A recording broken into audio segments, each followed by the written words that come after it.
Hi there. So my name is Professor Debbie Curdy, and I'm going to be your leader, teacher, professor, instigator, tour guide, whatever you want to call it, for B31. And I decided that our theme for this class is going to be adventure because the name of the class is Cultivating Online Learning Environments.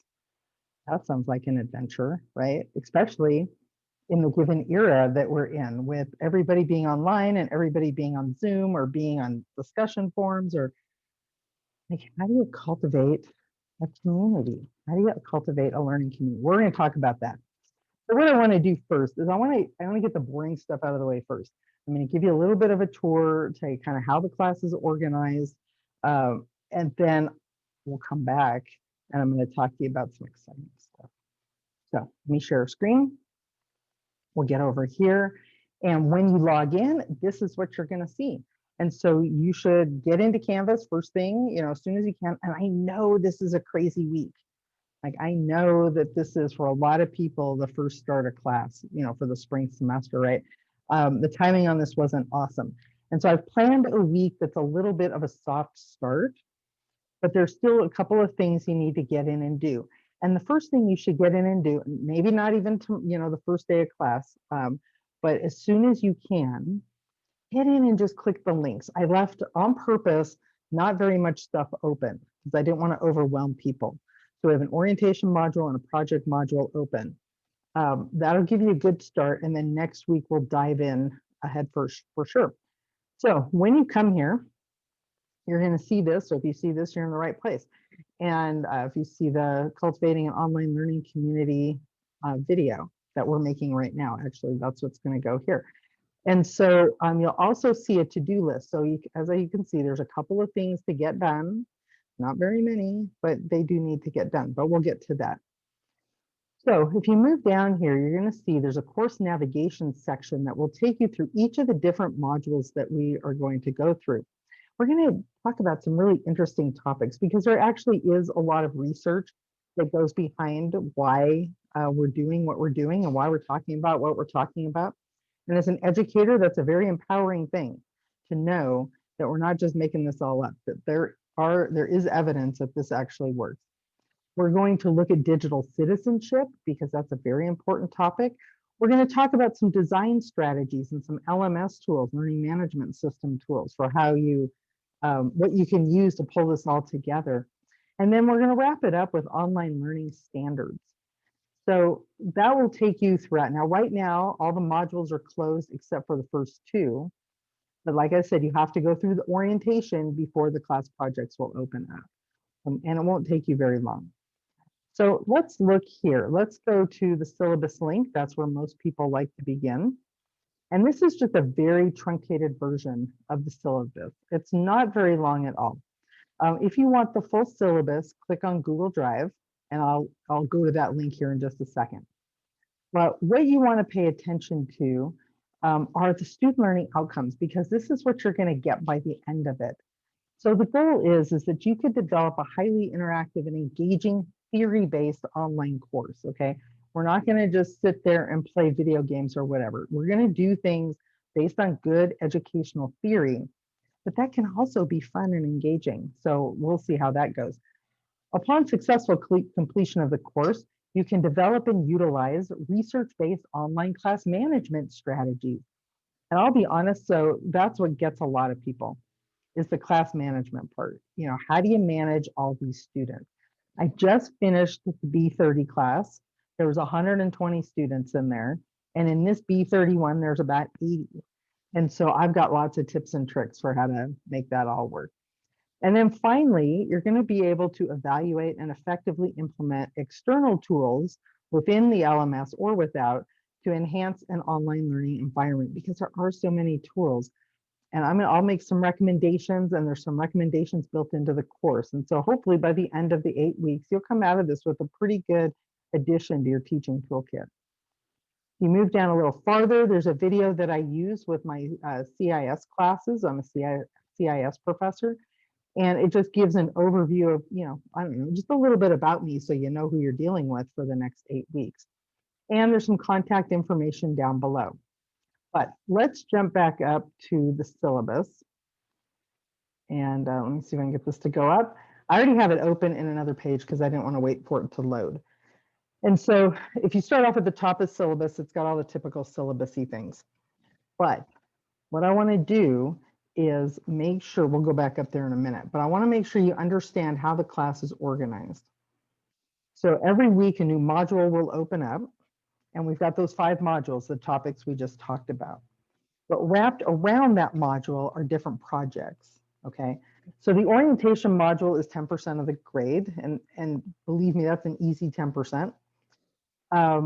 Module tasks, so that's assignments within the different modules that reinforce the things we're learning or that help you move farther down the line towards these other different projects. There will be a couple of reflection discussions that we'll hold in Zoom, and based on what everybody submits for their student information survey that's part of the orientation module, I'll come up with several times. Usually I put in, I don't know, in the last class we did like between 4 and 6 Zoom times in the reflection week, and you just pick which one you want to participate in. And those are a lot of fun. They're not only a lot of fun, it's very engaging to be face-to-face with a group of educators where you can have conversations about interesting and important things. However, I will have a couple of alternative ways to submit those assignments as well if you can't make the live sessions, but I highly recommend you do it. Everybody else actually recommended that you did it. We had a pretty good feedback from the last class about that. Anyhow, the next section is the big section. 60% of the grade is wrapped up in these 3 different projects. So there's going to be a research project. So that sounds kind of traditional, right? We're going to research some topics that have to do with online learning communities and present them. But how you present them is not normal. Okay, this isn't going to be a boring old research paper or, here, look at my PowerPoint slides. You're going to be asked to present this in an interactive manner. And so as we go through the class, you'll get some ideas for how to do that. The next one is an interactive lesson. So the first one's a research topic. This next one's an interactive lesson where you demonstrate something that's engaging and interactive in a synchronous lesson. And so you can either do that, we'll do that in a Zoom session, or you can do that as an unedited live recording. There'll be some options there. But the goal is to do something that'll last between 10 and 15 minutes that people can engage with in several different ways. And then the final project, that's the big one, that's the biggie. The final project is that you take what you're learning and you create a 4-week, either a unit or it could be a short class. It depends on, it's up to you, it depends on what you want to do. So you'll take this, create this 4-week unit based on good theory, good design practices, and interactive, engaging content. So I'm pretty excited about that. Back up at the very top, course description, how to contact me. There's lots of ways to contact me. There's actually no excuse to not get a hold of me and ask me the question. I've got my Zoom room on there, and I don't have any problem at all jumping onto Zoom for 5 minutes to answer a question. My Google Voice number is on there. I highly recommend you text that and not call it, because if I don't recognize the number, I tend not to answer it. I'll just be honest about that. Well, and then we could set up a call if needed. There's my email address. There's a Discord link. We'll talk about Discord coming up, because Discord's going to be a really dynamic, basically chat space, back channel communication area. And we'll talk about what back channel is all about too. There's one important note about email. If you email me, and I prefer you take advantage of one of the other channels first, like the Canvas inbox or something. But even on the Canvas inbox, because I get copies of that in my Outlook, you should use this subject line: EDUC-B31, your name and the topic. It's not complicated. EDUC-31, your name and the topic. Because I have a filter in my email that catches that EDUC-31. If you leave the dash out, it doesn't catch it. It has to be just like that. It catches it, puts it in a folder for your class, and it doesn't get lost in the inbox. It doesn't get mixed up with all the Canvas, notifications and things. It goes straight to your class so I can see it. So to your advantage, if you actually want me to answer your email, to use this subject line. But I will say, put your actual name in there, not the words your name. I have students all the time that write the words your name, and I'm not even sure what to say when they do that. All right, back to the class, back to Canvas. That's the syllabus, lots of good information there. Under communication information,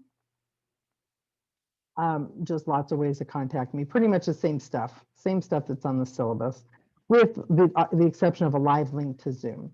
I do recommend that you use Firefox or Chrome to access the class, and I do recommend that you use a computer, not a mobile device.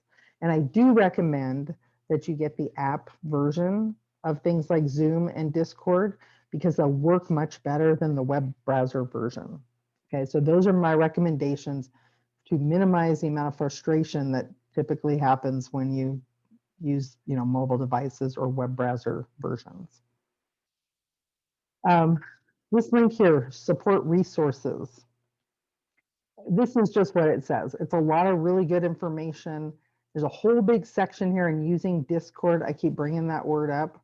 There'll be a lot more details on that on the meet and greet assignment. But just know that this is here under support resources, okay? There's a short video for how to create a Discord account, because people sometimes get a little confused about that. What happens is they'll log in to Discord on the web browser, but then they'll download the app and create another username. And sometimes they put it on their phone and create a third username. And so I never actually know which username to use. So same username, you log in everywhere. Anyhow, lots of good tips there for all the apps we're using, and download resources, lots of good stuff. So I'm gonna switch gears here for a minute, because the title of the class almost begs the question, like, what is a community? If we're going to cultivate communities, shouldn't we ought to know what that is, right? And the word cultivate's pretty clear. Well, I think, like in my mind, when you cultivate something, what do? You grow it, right? It's intentional. It's different than I have a wildflower garden out front. We live in the high desert, and so we can't really grow anything here because it doesn't ever rain.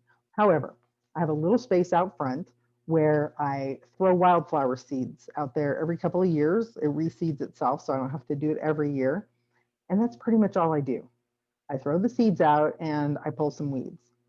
That's not really cultivating, right? That's pure luck and a little bit of water. If I'm going to cultivate a garden, like people that have roses, they cultivate their roses. Or people that actually, I don't know, there's people that grow food, like vegetables and things. I can't grow food to save my life. I can grow wildflowers because I don't actually know what doesn't come up, so I get excited about what does. Anyhow, when you're growing like a food garden, tomatoes and stuff, you have to cultivate that. You get those tomato hornworms, and there's like little aphid things, and you have to do stuff. So the word cultivating is pretty clear, I think, for most people. It's intentionally growing something. This word community, that's got a lot of nuances to it. So I thought, I'm kind of a word nerd. So I thought, well, let's go find out what that is. So I looked up a couple definitions. So community, a group of people living in the same place or having a particular characteristic in common. Well, we're not living together. We're not even allowed to live together right now. So that's a whole different topic, right? So we do kind of have a particular characteristic, but maybe not even that. Like, not all of us are teachers. Some of us are counselors or librarians. And if we are teachers, not all of us teach community college. Some of us teach university or K-12. Not all of us use Canvas intuitively. Like, some of us come from schools that use different course management systems, so we don't necessarily have that in common. I don't think this first definition fits us. The second definition, a feeling of fellowship with others as a result of sharing common attitudes, interests, and goals. Now we're getting onto something. A feeling of fellowship with others as a result of sharing common attitudes, interests, and goals. So we all have students. And if you're like me, you get excited about students and you want to contend for their highest good. You want them all to succeed. So we have that in common. We're interested in learning more about being better educators because we're here, right? About upping our game as a teacher and about pursuing the art of teaching, like I said, because we're here. Our goal is to pass the class. And I'll be honest, I hate that when students come to me and say, what do I need to know to pass the class? I tell them, oh, honey, that is like the worst question ever. But be honest, we do want to pass class. So we have that in common. So we've got the attitudes, the interests, and the goals. They may not be exactly the same, but I think we're all heading in the same direction. But what about that feeling of fellowship with others? I mean, I don't know most of you. I know a handful of you because you were in my last class. Um, let's hold on to that thought, feeling of fellowship with others. So here's another definition. A common definition of community emerged as a group of people with diverse characteristics who are linked, there's that link idea, by social ties, shared common perspectives, and they engage in joint action in geographical locations or settings. So we don't really have a geographical location because we're in different places. But we do kind of have, like we're here, right? Like you're watching me and hopefully listening to me. And when we're in Zoom, I'm watching you and listening to you. So we do kind of have that. That one's not bad, but I think I'm going to go back to this one, feeling of fellowship with others. So hold that thought because I haven't actually even told you about myself yet and what that all has to do with me. So I've been teaching online for over 20 years, for a really long time, and I actually started out in KCCD. I've taught at Porterville College, I've taught at Saracoso College, and now I'm teaching at Bakersfield College. So I might be one of the only ones that hit the triple crown of KCCD colleges. And I have a very strong bias when it comes to online learning. I believe learning is inherently social. I believe it's something that works well in community. My graduate work I did at Pepperdine University was all about building online learning communities of practice and how to facilitate those connections between students and the content, between students and the teacher, but most importantly, between students and each other, student to student contact. Because my quest was how to increase success and retention. Because at the time I did my program, and I don't think it's any different now, the attrition rate from online classes was terrible. The engagement rate from online students was abysmal. It was just, we were slogging through it. And for a lot of us right now, since March, we've been slogging through it because you didn't plan this. But we're here. And so I think we can do things that connect students to raise their level of satisfaction, to help them know that somebody actually knows that they exist. Because this is a very lonely space, staring into the screen at words on a page. And when students don't feel connected, when they don't think anybody knows that they're there or that anybody will miss them, their motivation goes down. So what can we do as the lead learner in the class, as the designer of the experiences? What adventures can we do to bring our students along so that they have fun, that they learn, that they connect, and so that we do the same thing? Because that fellowship of learners at the end, I can tell you there's nothing like it. And every class has a unique personality. If you've taught more than 3 semesters, I don't have to tell you that, right? You've taught more than a couple of classes. But the classes that gel socially, the groups that you put together in your classes that gel socially, that develop a fellowship, that cultivate that community, you can't even hold them back. It's just an amazing feeling. So I want to encourage you as we go through this class to explore, to experiment, and to engage. because this is not a spectator sport class. I don't even know how to teach a book or teach a class that's read the book, take a test. Like, I don't even know how to do that because it's so boring. But I can promise you that if you explore what we've got lined up for you, and then if you experiment, you just try it out. Like, what's the worst thing that's going to happen, right? It doesn't work. I can tell you, I've had my share of abysmal failures.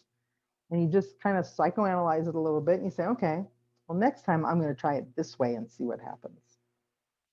And that you engage, that you jump in, give me the benefit of the doubt, let me lead you down this path, because we're going to try out some stuff that I think will change the way you look at things. We're going to cultivate an online learning community right here, right now, for the next 8 weeks. And I'm so excited that you're a part of it.